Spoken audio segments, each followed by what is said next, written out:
for a new vlog. So for today, I'm here with my friend Raya!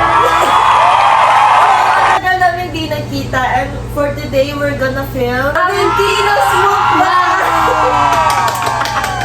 So, we ordered spaghetti. Wow. And tteokbokki. Ibang store to, but kasi feeling ko kulang yung food for her, kaya nagsabi ko, No for her talaga. order ulit. Tapos ano to? Dumpling. Meat lang sana. Dumpling. Ewan ko kung kita niyo ba. And then carbonara. Matcha drink for her. This is for you. Thank you. And this is my raspberry one. And we ordered 3 cheese pizza. So let's eat na. Tara na. Gutom na ako. I'm gonna try the dumplings first. May sauce yan, girl, if you want. Yun. Sinubo pa rin niya. Ano masasabi mo sa dumpling? May pagka-spicy siya, pero Ay, we? pero masarap.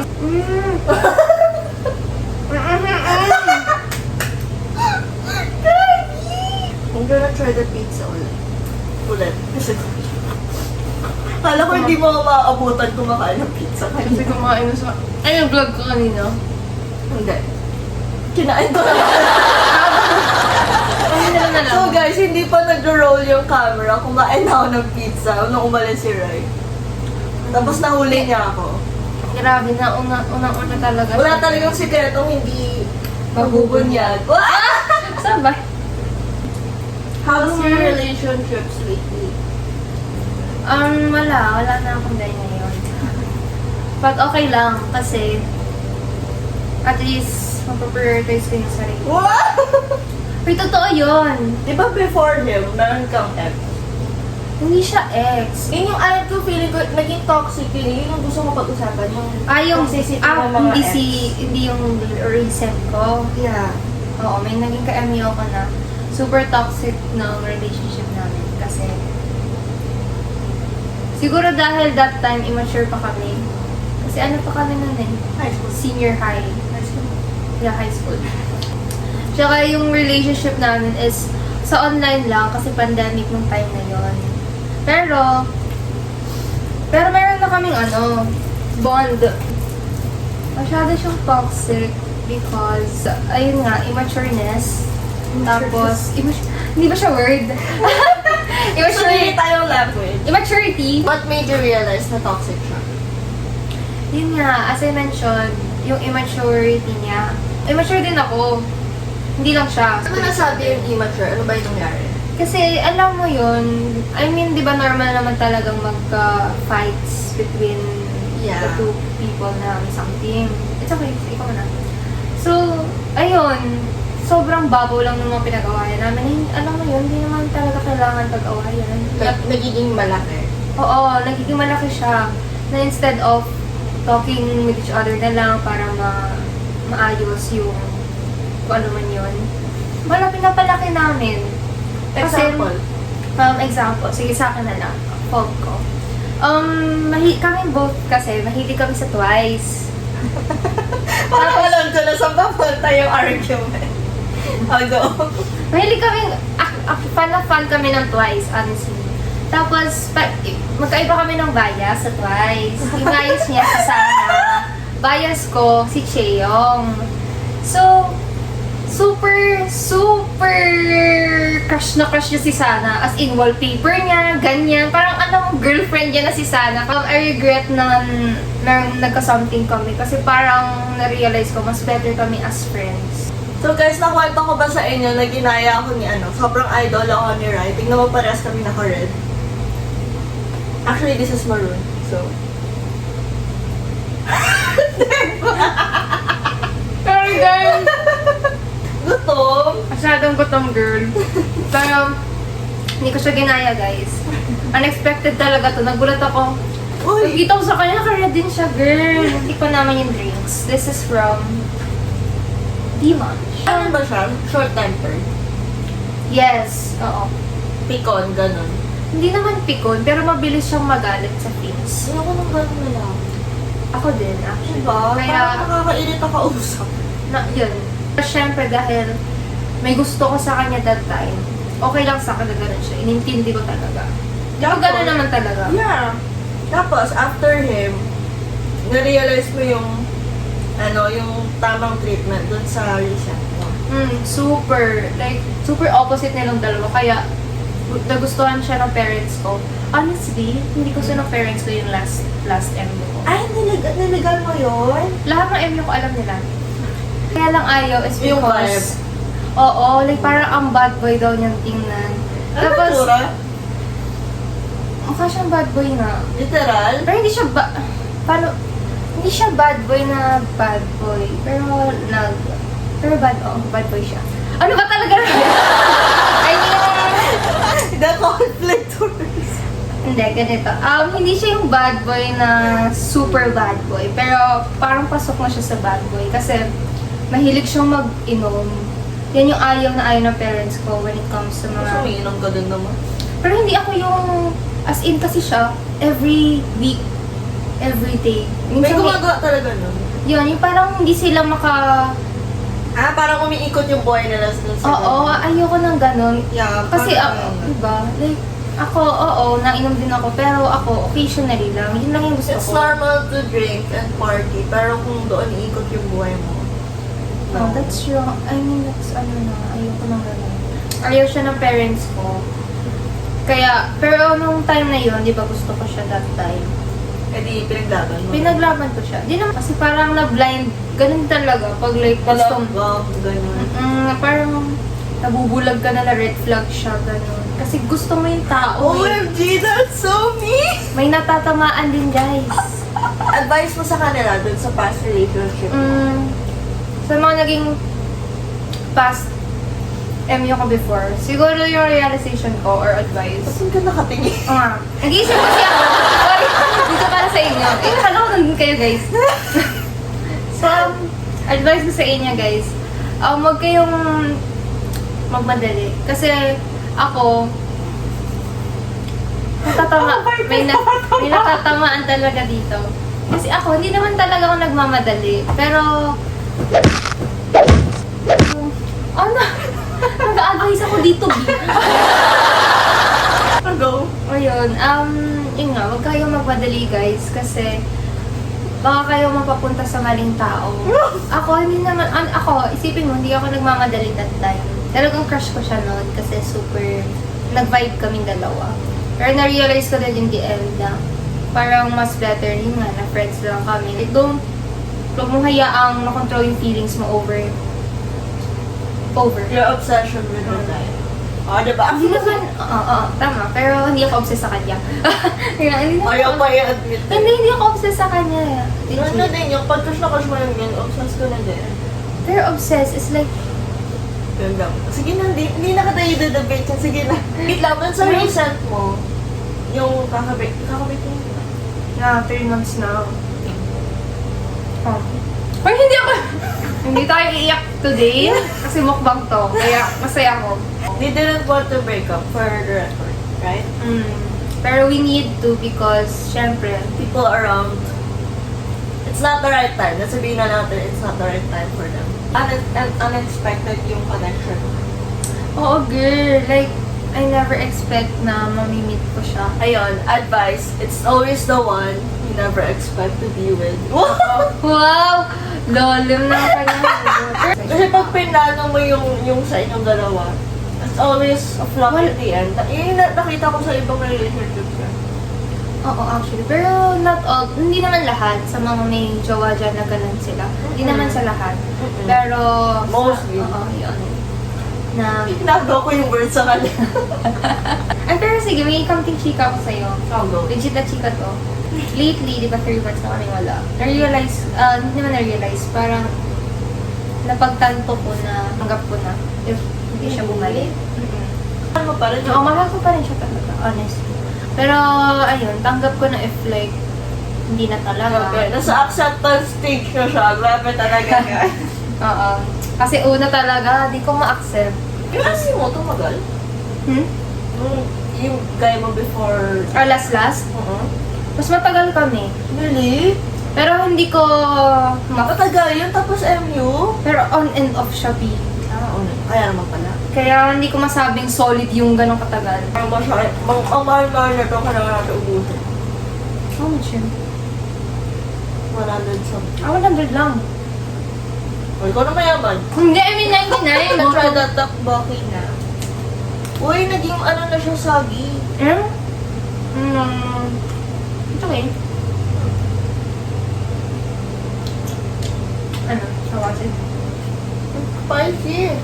Spicy. Spicy. Spicy? Natikpan mo na lang. Pero ano, okay lang sa akin spicy. Kasi mas taas naman yung tolerance ko spicy. Ay, ikaw hindi. Okay, spicy. So, how was your love life? Hindi ko naman seryoso. Ano ba? Wait lang, Talaga siya? Oh Hindi ko my. kaya. Oh my God. Ano naman? Kaya pa talaga kami. Yun yung difference namin. Ako mahilig ako sa sweet, siya mahilig sa spicy. Hindi ako fan ng spicy food. Diba, napaka-boring person ko. Hindi naman. Mas boring yung walang may gusto at all. Ayaw na sweets, ayaw na spicy, ayaw na salty. So, anong labi kakainin mo? Kanin. Sabi nilang kanin, maano? Walang lasa. Walang lasa. Ayaw, ganyan lang. Ano labi? Alam mo ba, kanwanto ko to sa sa family ko. Na. First time ko mag-open up sa About family. your love life? Oo, Really? about this guy. Kasi talagang nasaktan ako with him. Kasi I was really that sure. I was really that sure about him and then ayun, Siyang hindi. parang hindi maganda yung ending. Tapos ito pa yung What worst. happened? Actually, hindi ko lang what happened. Ito muna, ito pa yung worst. Nung we ended things, basta hindi niya na lang ako nireplyan nung sinabi kong bakit ang dali sa kanya na umayaw na. Hindi niya na ako nireplyan doon. Tapos, parang nung nasa isip ko, okay, so wala na talaga. Tapos, 3 days after that, after niya akong i-left on read, right? Sinabi niya, nag-message ulit siya, madaling araw yun. Nag-message siya sa, hindi ito yung sakto sinabi, pero this is the gist. Parang, sorry, nasaktan kita, alis na ako. Parang karon, nasaktan na kita, so I'm sorry, goodbye. Oo, ang down, diba? Super, so parang, Yun yung aminado goal. siya. Yun yung goal niya. What the? Diba? Kasi parang ang casual niyang Oo. sabi na, I'm sorry, tapos may sinabi siya na, ay, Drink water, queen. Mimi, ay girl, alam mo girl, real talk lang ha. Nung una mo siyang kinuwento sa akin, parang, Di ba May- sinabi mo sa akin na parang take it slow, baka lang siya, hindi talaga siya matalk in chat. That's the exact point. Ngayon lang ako nag-serious with a guy, tapos, few people lang yung nakakaalam nito. This was during high school pa, 2020, starting pa lang yung pandemic. messages din. Yeah. Yung trauma talaga natin nung senior high. Never again. Sa mga senior high pa dyan, Wag muna. Wag mo. packets first guys. So anyway, 2020, I was talking to this guy. And it was good at first. Tapos, bigla na lang siyang hindi nag-message, ganun. So like, nag-overtake na ako noon. Basically, binuksan ko yung account niya. Hindi ako pakalamera ng account, pero nung binuksan ko yung account, ayun. Nalaman ko, ginawa akong side chick all this time. All those 3 months na nag-uusap kami. 3 months kami nag-uusap, side chick pala ako. 5 years sila ng jowa niya, na hindi sila nag-break. Kasi ito pa yung malala. Hindi pa siya nakontento sa akin. May sumunod pa after me. So, 3 kami, sabay-sabay. Ayun nga, nung time na 2020 yon, after kong ma-experience yung cheating shit na yon, hindi ko expect na ma-experience ko din yun. So anyway, after ko ma-experience yun, sabi ko sa sarili ko, ayoko na ng relationships, hindi na ako naniniwala sa love ko nun. And then, 2023, yung recent guy, doon lang ulit ako sumubok. Alam mo, it hurts most kasi, alam mo yun, nasaktan ako before, And I gave relationships another chance. Kasi, niisip ko, high school pa ako noon, baka immature pa lang ako noon, pati yung guys. So, maybe, I'm gonna try this time. And that's the same thing happened. Nasaktan lang din ulit ako. Well, may mali din naman ako doon, di ba? Doon sa reason ko. Kasi, binigay ko lahat when supposedly, hindi mo naman Hindi dapat. Pagtira Oo. ko sa sarili mo. The thing is, alam ko na yon yung parang dapat nagtitira ka with yourself. Pero the thing is, when I love kasi, talagang, Bigay-bigay. Oo, bigay-bigay talaga. Even people with general, family, friends, talagang bigay ako. May galit. Saan ka nakatuwa? Sige, oo, iyan. Kinley! Kasi ayaw niya guys ng tokboki, so wala akong choice. Akong uubos nito. Advice? When it comes to your experience, yung katulad niya, recent mo, pati yung issue. Don't settle for less. Kasi ako Period. nagtiis ako kasi akala ko magbabago siya. Kasi nung Alam mo lang yan. sa una lang sila magaling As Pero not in, all, hindi naman namin nila lahat. Ang sa isip ko kasi, why would you do things? Why would you say things if you don't really need it? Yun yung parang mas sinat ko sa utak ko. Kaya naniniwala talaga ako na magbabago siya. Pero the thing is, hindi eh. Every time na i-confront ko siya, alam mo ba yung response niya sa akin? Sige na, ako yung mali. Ako yung masama. Magkaroon ka na ng iba. Diba? It's like, Sad boy.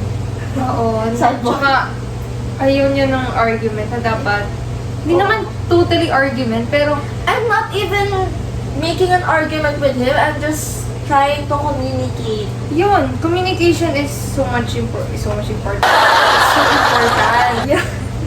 Kasi kung, like, tama na, sige, okay na. Hindi, Oo. hindi siya ma-address. Oo, titigil, pero hindi Diba? siya ma-address. Like, Iniisip ko, siya yung type ng avoidant type of person, like mabilis mo overwhelm. Kaya, tinatry ko intindihin, so okay, so baka hindi siya ready pag-usapan, baka wala siyang tamang headspace to talk about the thing, so I'll give him time. Time. Puro na lang ako give time. Ayun, umabot ng 4 na buwan. ayun. Na walang kwenta. Mag-good morning siya. Tapos the whole day, wala na. The next day na siya mag-ano. Noong una kasi hindi siya ganun. Kaya I was like, ano nangyari? Also, guys, inconsistency is such a red flag too. Yeah.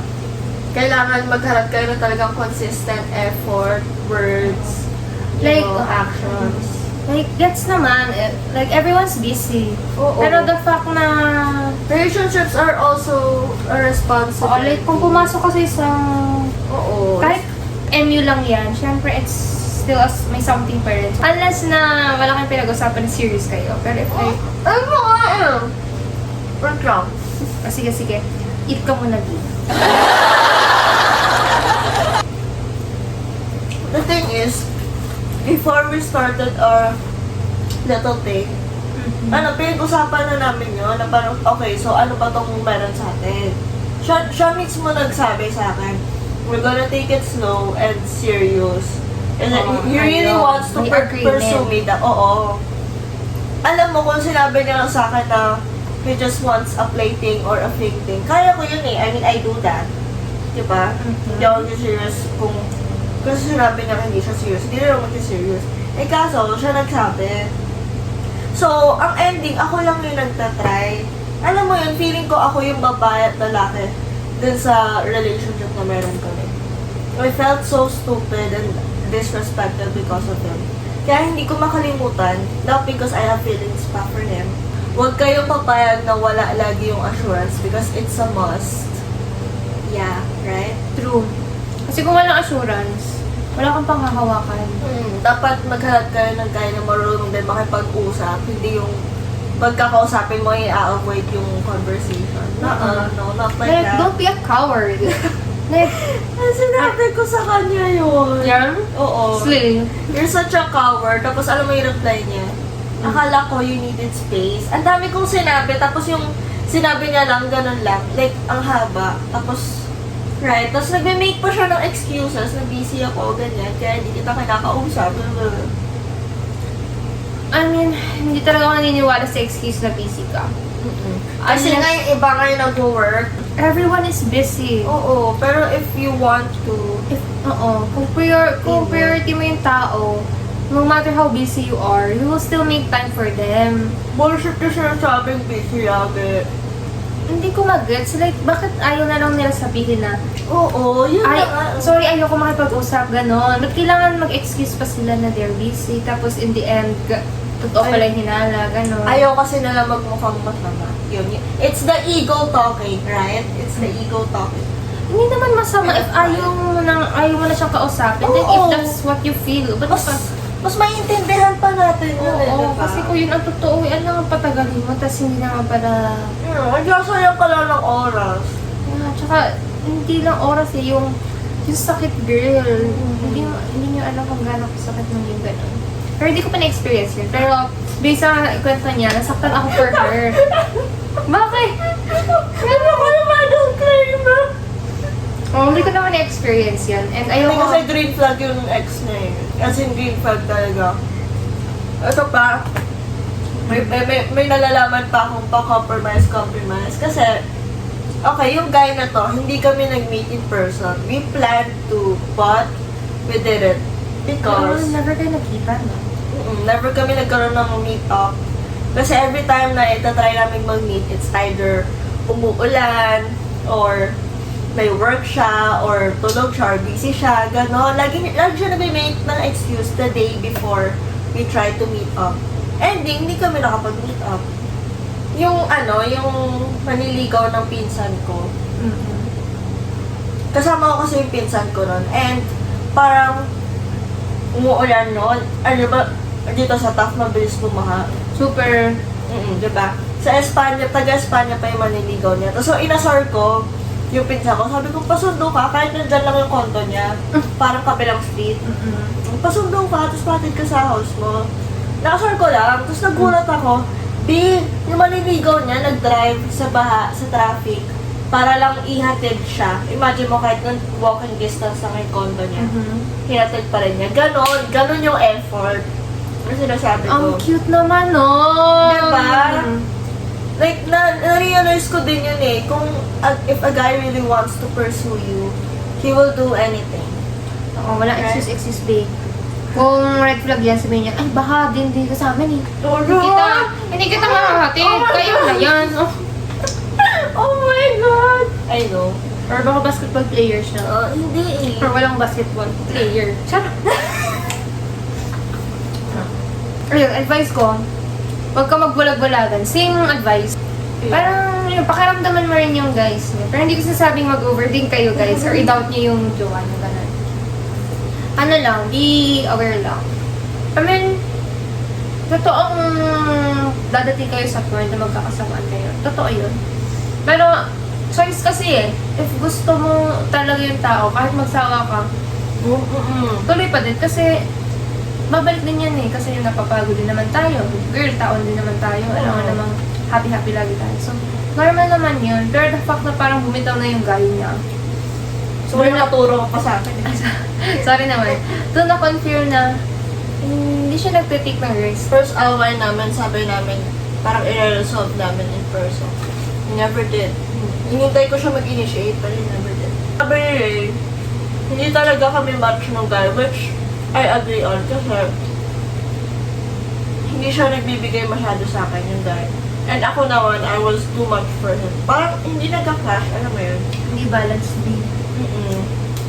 I was Pero- too much, he was too less. Yun yung exact sabi ni Ray. And I think tama siya dun.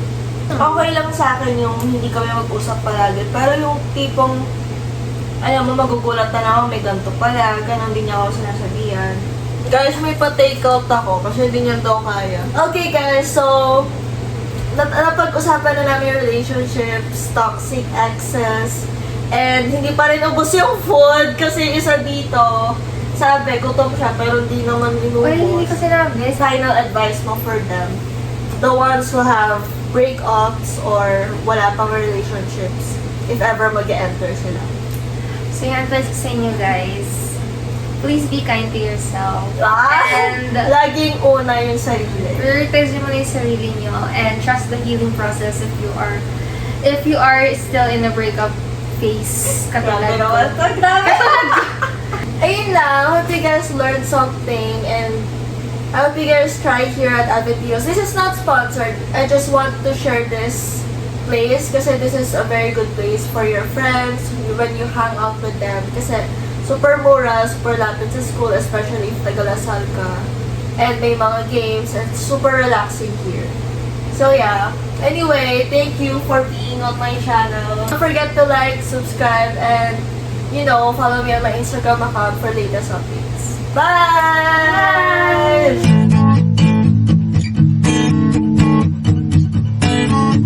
Oh, di pa niya ubos. Busog na ako, guys. Ubusin natin. Konti na lang, promise. Hindi ko na kaya, B.